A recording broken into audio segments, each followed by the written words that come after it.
శ్రీనివాస, ఏమిటమ్మా ఇదంతా? కన్నె ముడుపు. 16 సంవత్సరాలు ప్రాయం వచ్చిన కన్యలు మంచి వరుడు దొరకాలని కోరుకుంటూ మన వరాహస్వామికి ముడుపు చెల్లించడం పరిపాటి. ఆమె ఆకాశరాజు పుత్రిక పద్మావతీదేవి. మరి ఇదేమిటి? స్వర్ణగర్భ, రత్నగర్భ, సుగంధి, గోళ స్వరూపిణి అయిన భూదేవిని ముమ్మూర్తులా పోలి ఉన్న ఈ భక్ష్యం అంటే మన వరాహస్వామికి భూదేవి అంటే ఎంత ఇష్టమో అంత ఇష్టం.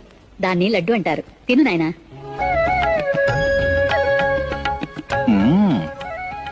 అమ్మా, ఇది నాకు చాలా ప్రియంగానే ఉంది. రోజు చేసి పెడతావా? నాయనా, ఇవి నాగరికులు చేసుకునే పిండి వంటలు. మనకెలా వస్తాయరా? శ్రీనివాస, తొందరపడ. తిందువుగా నీలే యుగాంతం వరకు.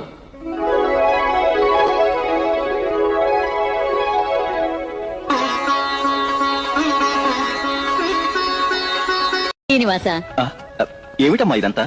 కన్నె ముడుపు. 16 సంవత్సరాలు ప్రాయం వచ్చిన కన్యలు మంచి వరుడు దొరకాలని కోరుకుంటూ మన వరాహస్వామికి ముడుపు చెల్లించడం పరిపాటి. ఆమె ఆకాశరాజు పుత్రిక పద్మావతీదేవి.